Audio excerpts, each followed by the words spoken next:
تو مہاراجا نے اپنے علاقے کی سیکیورٹی کے لیے انڈیا کے ساتھ ایکسیشن سائن کر دیا۔ اس فیصلے نے کشمیر میں پہلا ہندو پاک وار شروع کر دیا، جس میں دونوں ملکوں نے اپنا حق دکھانے کی پوری کوشش کی، اور اس فیصلے کے نتیجے میں بہت سی جانوں کا نقصان بھی ہوا۔ انڈیا اور پاکستان دونوں نے اپنے دعوے کو جسٹیفائی کرنے کے لیے اپنی الگ الگ پوزیشنز رکھی، الگ الگ جسٹیفیکیشنز دی۔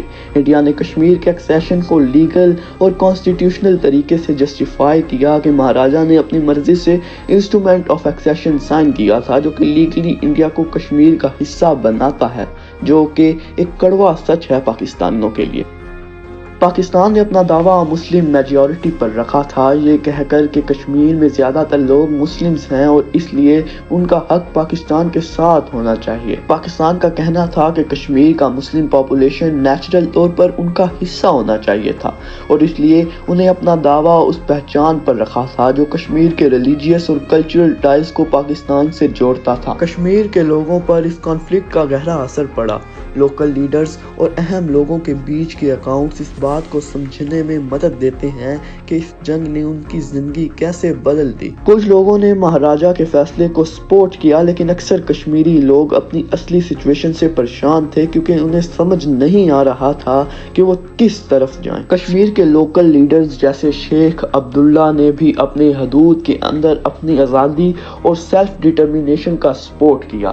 لوگوں کی زندگی میں یہ جنگ صرف ایک پولیٹیکل ڈیسیجن کا نتیجہ نہیں تھا، بلکہ ان کے گھروں، فیملیز اور مذہبی پہچان کی ایک خوفناک تقسیم تھی۔ فرسٹ انڈو پاک وار 1947-48 میں کشمیر پر شروع ہوئی تھی، جب پاکستان نے اپنی قومی فوج اور ٹرائبل لشکروں کے ذریعے کشمیر میں گھسپیٹ کی تھی۔ یہ جنگ تب شروع ہوئی جب کشمیر میں ماحول خطرناک ہو گیا اور مہاراجا ہری سنگھ نے انڈیا سے مدد کی گزارش کی۔ انڈیا نے اپنی فورسز بھیجی اور اس جنگ کا آغاز ہو گیا۔ انڈین فورسز اور پاکستانی فورسز کے درمیان انٹینس ملٹری انگیجمنٹس ہوئی جو کافی دنوں تک چلتی رہی۔ کشمیر کے ماؤنٹینز ریجنز میں ہر طرف سنگھرش تھا، جہاں دونوں طرف سے ٹینک، آرٹلری اور انفینٹری کا استعمال کیا گیا۔ یونائٹڈ نیشنز نے اس جنگ کو دیکھتے ہوئے انٹروین کرتے ہوئے سیز فائر کا دعویٰ کیا، جس کے بعد 1948 میں دونوں ملکوں نے ٹیمپرری سیز فائر کو مان لیا اور لائن آف کنٹرول LOC بن گئی۔ LOC نے کشمیر کو ایفیکٹولی دو حصوں میں ڈیوائیڈ کر دیا، ایک حصہ انڈیا کے اندر اور دوسرا حصہ پاکستان کے اندر۔ اس سیز فائر کے بعد کشمیر کا تقسیم ہونا ایک ایسی سچویشن تھی جس میں صرف پیس کی صورت تھی، لیکن اصلی حال نہیں تھا۔ اس وقت کا جو آؤٹ کم تھا وہ نہ صرف کشمیر کے لیے بلکہ پوری سب کانٹیننٹ کے لیے رسکی تھا، کیونکہ یہ ڈویژن پرماننٹ نہ ہو سکا۔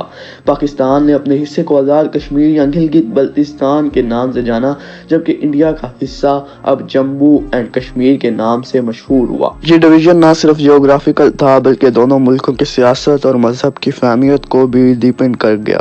اس سیز فائر کے بعد کشمیر کے شہروں اور گھروں میں جینے والوں کی بے انتہا مشکلات کا سامنا کرنا پڑا۔ خواتین و حضرات، اس جنگ کے کانسیکوینسز بہت گہرے تھے۔ لائن آف کنٹرول کا اسٹیبلش ہونا، کشمیر کو پرماننٹ طور پر ڈیوائیڈ کر دیا گیا اور یہ ڈویژن ایسی طاقتور ٹینشن کا سبب بنا جو آج تک چل رہا ہے۔ اس کے بعد کشمیر میں متاثرین کے لیے پیس اور اسٹیبلٹی کا دور بہت مشکل ہو گیا، اور یہ سچویشن ہر وقت ایک نئے کانفلکٹ کو جنم دینے کی روانگی بن گئی۔ یہ ڈیوائیڈنگ لائن ایک سمبل بن گئی جو نہ صرف کشمیر میں رہی ہوئی آپسی دشمنیوں کو دکھاتی ہے بلکہ پاکستان اور بھارت کے درمیان ٹینشن کا بھی اظہار کرتی ہے۔ اس جنگ کے بعد سے کشمیر میں ہمیشہ کے لیے کانفلکٹس کی سیڈز روٹ کر گئی، جو آج تک دونوں ملکوں کے درمیان جنگ اور چھوٹے کنفلکٹس کا سبب بن گئی ہیں۔ خواتین و حضرات، کولڈ وار کا دور تھا۔ 1947 کے بعد دنیا کے لیے ایک نئی ٹائپ کی ٹینشنز اور کانفلکٹس کا وقت تھا۔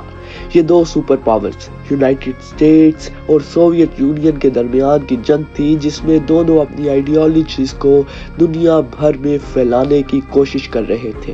ڈیولپنگ نیشنز، جن میں انڈیا اور پاکستان بھی شامل تھے، اس گلوبل اسٹرگل کا حصہ بن گئے۔